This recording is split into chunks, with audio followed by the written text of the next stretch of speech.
कार्तिक महात्म्य 9वां अध्याय। राजा पृथु ने कहा, हे नारद जी, आपने कार्तिक मास के व्रत में तुलसी की जड़ में भगवान विष्णु का निवास बताकर उस स्थान की मिट्टी का पूजन बतलाया है। अब मैं भी श्री तुलसी जी के महात्म्य को सुनना चाहता हूँ। तुलसी कहाँ और कैसे उत्पन्न हुई, ये बताने की कृपा करें। नारद जी ने कहा, हे राजन, एक समय जब देवगुरु बृहस्पति और देवराज इंद्र कैलाश पर्वत पर शंकर जी का दर्शन करने के लिए गए तो शंकर जी ने उनकी परीक्षा ली। उन जटाधारी दिगंबर ने उनका मार्ग में ही अनुरोध कर डाला। यद्यपि वे तेजस्वी, शांत, लंबी भुजा और चौड़ी छाती वाले गौरवपूर्ण, अपने विशाल नेत्रों युक्त तथा सिर पर जटाधारे वैसे ही बैठे थे, तथापि इंद्र ने शंकर जी को न पहचान उनका नाम धाम आदि परिचय पूछा और कहाँ शंकर जी अपने स्थान पर हैं या कहीं गए हैं। इस पर उस तपस्वी ने कुछ नहीं कहा, परंतु त्रिलोकीनाथ के ऐश्वर्य से भयभीत होकर इंद्र कब चुप रहते, उन्होंने क्रोध से घुड़कर कहा, अरे मैं पूछता हूँ तो उत्तर क्यों नहीं देता? मैं अभी तुझे इस वज्र से मारता हूँ, फिर देखता हूँ तुझ दुर्मति की रक्षा कौन करेगा। फिर ज्यों ही दिगंबर को मारने के लिए हाथ में वज्र लिया, त्यों ही भगवान शंकर ने वज्र सहित उसका स्तंभित कर दिया और विकराल नेत्र पर ज्यों ही उसे देखा तो ऐसे विदित हुआ मानो वे दिगंबर प्रज्वलित हो उठा हो और तेज से जला देगा। भुजाएं स्तंभित होने से इंद्र के क्रोध और दुख का अंत न रहा, परंतु ज्यों ही बृहस्पति जी ने उसको प्रज्वलित देखा त्यों ही अपनी बुद्धि से उनको भगवान शंकर जानकर प्रणाम किया और इंद्र को भी उनके चरणों में गिराया। फिर बृहस्पति जी बोले, हे दीनानाथ, अपना क्रोध रोककर इंद्र का अपराध क्षमा कीजिए। बृहस्पति जी के वचन सुनकर महेश्वर गंभीर वाणी में बोले, मैं अपने नेत्रों से निकले क्रोध को कैसे रोकूं? तब बृहस्पति, हे भगवान, भक्तों पर तो दया करनी ही चाहिए, अतः अपना भक्त स्थल नाम सार्थक कीजिए और इस तेज को शांत कर इंद्र का उद्धार कीजिए। तब भगवान शंकर ने कहा, मैं तुम्हारी स्तुति से प्रसन्न हूँ, तुमने इंद्र को जीवन दान दिलाया, अब मैं तुम्हें अपने वरदान द्वारा जीव नाम से विख्यात करता हूँ। मेरे नेत्रों की अग्नि पर इंद्र को पीड़ित नहीं करेगी। ऐसा कह शंकर जी अपने माथे से निकले हुए तेज को लेकर क्षीर सागर में डाल दिया। फिर लीलाधारी भगवान अंतर ध्यान हो गए और इंद्र और बृहस्पति दोनों भय से मुक्त होकर परम सुखी हुए। इस प्रकार जिनको जानने की इच्छा थी उन्हें जानकर इंद्र और बृहस्पति अपने स्थान को चले गए। 10वां अध्याय। राजा पृथु ने कहा, हे देवश्री, आपको नमस्कार है। अब कृपा कर आप ये कहिए कि किस समय भगवान शंकर ने माथे का तेज शीर्ष में डाला दिया, उस समय क्या हुआ? नारद जी ने कहा, हे राजन, जब शंकर जी ने तेज क्षीर सागर में डाल दिया तो वे शीघ्र ही बालक होकर गंगा सागर के संगत पर बैठकर संसार को भय देने वाले रुदन करने लगे।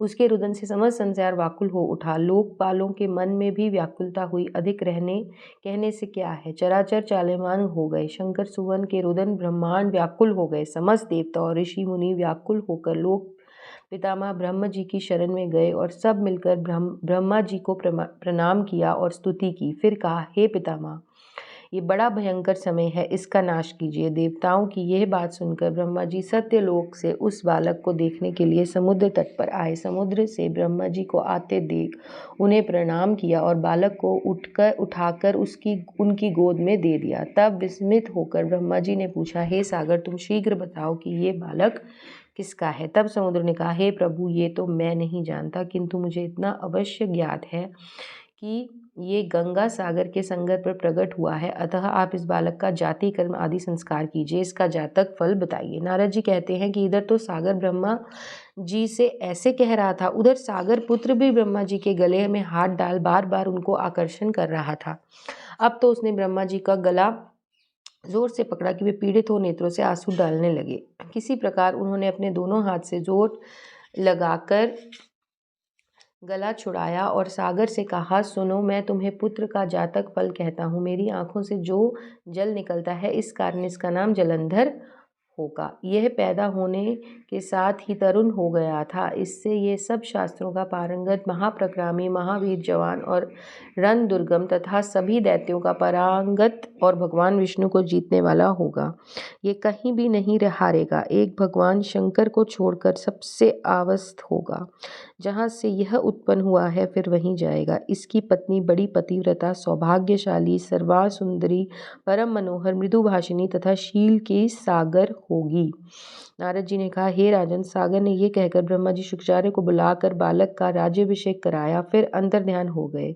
अब तो उस बालक को देख सागर बहुत प्रसन्न हुआ और कितने ही उपाय से उसका पालन करके बड़ा किया। फिर कालनेम नामक असुर को बुला उसकी वृंदा नाम की पुत्री से उसका विवाह करा दिया।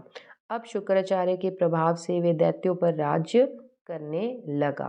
11वां अध्याय। नारद जी ने कहा, एक समय जलंधर पत्नी सहित असुरों के सम्मानित हो सभा में बैठा था तो परम कीर्तिवान श्री शुक्राचार्य जी वहां पहुंचे, जिनके तेज से सब दिशाएं प्रकाशित हो गईं। गुरु जी को आता देख असुरों सहित सागर पुत्र ने उठकर बड़े आदर से उनको प्रणाम किया। तेजस्वी शुक्राचार्य जी ने सबको आशीर्वाद दिया। फिर एक आसन पर बिठाकर सब दैत्य भी यथास्थान पर बैठ गए और सागर पुत्र ने नम्रता से यह प्रश्न किया, हे गुरुजी, राहु का सिर किसने काटा था? आप हमें बतलाएं। इस पर श्री शुक्राचार्य जी ने विरोचन पुत्र हिरण्यकश्यप और उसके धर्मात्मा पौत्र का परिचय देकर देवताओं और असुरों द्वारा समुद्र मंथन को संक्षेप में सब कथा कहकर ये बतलाया कि जब समुद्र से अमृत निकला तो उसे देव रूप से राहु पीने चला। इस पर इंद्र पक्षापति भगवान विष्णु ने राहु का सिर काट डाला। यह सुनने के साथ ही जलंधर के नेत्र लाल हो गए। उसने बड़ा क्रोध किया। वे अपने धमसर नामक दूत को बुलाकर गुरु का कहा हुआ सब वृत्तांत सुनाया और उसे ये आज्ञा दी, तुम शीघ्र ही इंद्रपुरी में जाकर इंद्र को मेरी शरण में लाओ। धर्म जलंधर का बड़ा निपुण दूत था। वे शीघ्र ही इंद्र सुधार नामक सभा में जा पहुंचा और जलंधर के शब्दों में कहा, हे देवधाम, तुमने समुद्र को क्यों मथा और अब मेरे पिता के सब रत्नों को क्यों ले लिया? ऐसे करके तुमने अच्छा नहीं किया। यदि तुम अपना भला चाहते हो तो उन सब रत्नों सहित देवताओं के साथ मेरी शरण में आओ, अन्यथा सुराधम, मैं सत्य कहता हूँ कि तेरा राज्य ध्वंस हो जाएगा। इस पर इंद्र बहुत ही विस्मित हुआ और कहने लगा, पहले सागर ने मेरे भय से सब पर्वतों को अपनी कुक्षी में क्यों स्थान दिया और मेरे शत्रु दैत्यों की क्यों रक्षा की? इसी कारण मैंने उनके सब रत्न हिरण किए हैं। मैं भी सत्य कहता हूँ कि मेरा द्रोही सुखी नहीं रह सकता। इंद्र की ये बात सुनकर वे दूत शीघ्र ही जलंधर के पास आया और सब बातों से उसे कह सुनाई, जिन्हें सुनते ही सब दैत्यों मारे क्रोध के अपने होठ काटने लगे और देवताओं को जीतने के लिए उसने अभोग आरंभ किया। फिर तो सब दिशाओं तथा पाताल से करोड़ों दैत्य उसे पास पहुंचे। शुभ निशुम्भ सेनापतियों को साथ लेकर जलंधर इंद्र से युद्ध करने लगा। शीघ्र ही इंद्र ने नंदन वन में अपनी विशाल सेना उतार दी। वीरों को शंख ध्वनि और घोर गर्जन की इंद्रपुरी गूंज उठी। अमरावती छोड़ उनसे युद्ध करने चले गए। भयानक मार काट हुई। दोनों पक्षों के आचार्य अपने मृतकों को जिलाने लगे। असुरों आचार्य गुरु शुक्र अपनी ब्रह्मसंजीवनी विद्या और देव गुरु बृहस्पति देव औषधि लेकर मुर्दों को जिलाते रहे। इस पर जलंधर ने अपने गुरु शुक्राचार्य जी से क्रोध होकर कहा, मेरे हाथ से मरे हुए देवताओं जी कैसे जाते हैं? जिलाने वाली विद्या तो सबको पास आती है, फिर ये क्या बात है?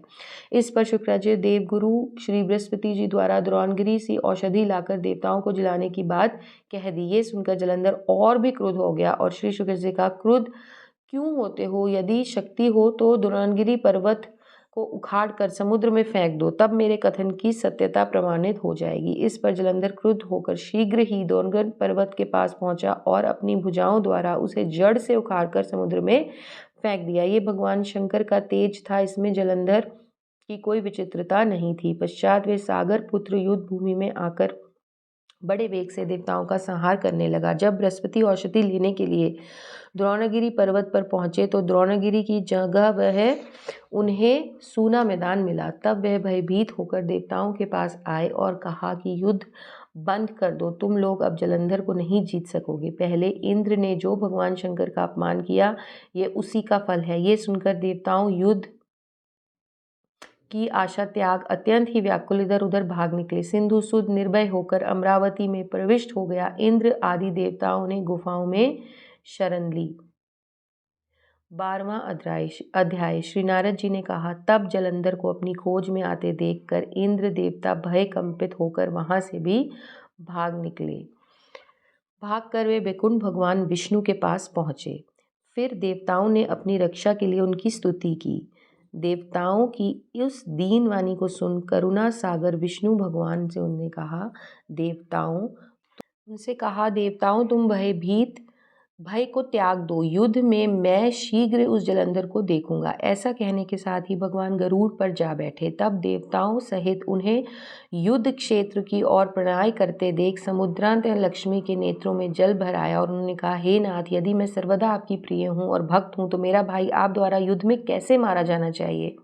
इस पर भगवान विष्णु ने कहा, यदि तुम्हारी ऐसी ही प्रीति है तो मैं अपने हाथों से नहीं मारूंगा, परंतु युद्ध में तो जाऊंगा ही, क्योंकि देवताओं में मेरी बड़ी स्तुति है। ऐसा कहकर शंख चक्र गदा पद्मधारी विष्णु भगवान गरुड़ पर चढ़े हुए शीघ्र ही युद्ध के स्थान पर जहाँ पहुंचे, जहाँ पर की जलंधर विद्यमान था। विष्णु के तेज से अर्पित देवता सिंहनाद करने लगे। फिर तो अरुण के अनुज गरुड़ के पंखों की प्रबल वायु से पीड़ित हो दैत्य इस प्रकार घूमने लगे जैसे आंधी से बदलाव आकाश में घूमते हैं। तब अपने वीर दैत्यों को पूरित हुए देखकर जलंधर ने क्रुद्ध होकर भगवान विष्णु को अद्भुत वचन कहकर उन पर कठोर आक्रमण किया। यहाँ से आगे की वार्ता वर्षा ऋतु के समाप्ति की घोतक है। 13वां अध्याय। नारद जी बोले, दैत्यों की तीक्ष्ण प्रहारों से व्याकुल देवता इधर उधर भागने लगे। तब इंद्र आदि को इस भयभीत देखकर गरुड़ पर चले भगवान युद्ध में आगे बढ़े। उन्होंने अपना शान नामक धनुष उठाकर जोर से टंकोर किया। त्रिलोकी शदाब्दित हो गए। पल मात्र में ही भगवान विष्णु ने हजारों दैत्यों से सिर काट दिए। ये देखकर जलंधर के क्रोध की सीमा न रही। फिर तो भगवान विष्णु और जलंधर में महान संग्राम हुआ। बाणों में से आकाश भर गया। लोग आश्चर्य करने लगे। भगवान विष्णु ने अपने बाणों की वेग से उस दैत्य ध्वजा क्षत्र और धनुष बाण काटा डाले तथा एक बाण छाती में प्रहार किया। इससे व्यथित हो अपनी प्रचंड गदा पर उठा गरुड़ ने मस्तक पर दे मारी। गरुड़ पृथ्वी पर गिरा। साथ ही क्रोध से उस दैत्य ने होंठ काट और भगवान विष्णु की छाती में एक तीक्ष्ण बाण मारा। इसके उत्तर में भगवान विष्णु ने उसकी गदा काट दी और अपने शान धनुष पर बाण चढ़ाकर उसको बींधना प्रारंभ किया। जलंधर भी उन पर अपने बाणों बरसाने लगा। उसी समय जलंधर ने भगवान विष्णु को कई पैने बाण मारकर विष्णु धनुष को काटा। धनुष कट जाने पर भगवान ने गदा ग्रहण कर ली।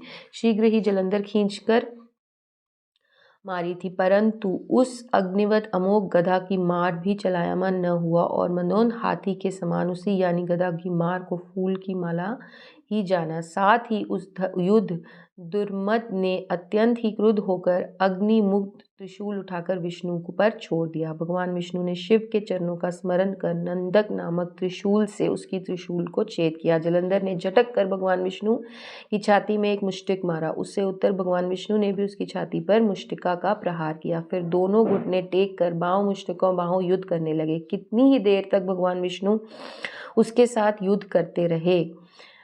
कुछ वे श्रमित से हो गए। तब सर्वशेष मायावी भगवान उस दैत्यराज से मेघवाणी में, हे रण दुर्म दैत्य शुष, तू धन्य है। तू इस महायुद्ध में इतने बड़े बड़े अयोध्यों से भी भयभीत ना हुआ।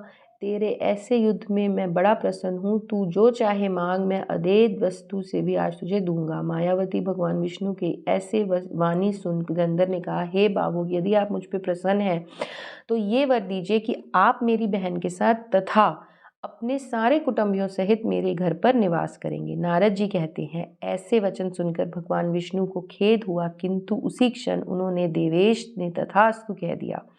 अब भगवान विष्णु सब देवताओं के साथ जलंधरपुर में जाकर निवास करने लगे। जलंधर अपनी बहन लक्ष्मी और देवताओं सहित भगवान विष्णु को वहां पाकर बड़ा प्रसन्न हुआ। फिर तो देवताओं के पास जो रत्न आदि थे उनके स्थानों पर दैत्यों को स्थापित कर जलंधर पृथ्वी पर आया। निशुंभ पाताल स्थापित कर दिया और दैव्य दानव यज्ञ सर्प राक्षस मनुष्य आदि सबको अपना वशीर बनाकर त्रिभुवन पर शासन करने लगा। उसमें धर्मासुर सपुत्रों को समान प्रजा का पालन किया। उसके धर्म राज्य में भी सभी सुखी थे।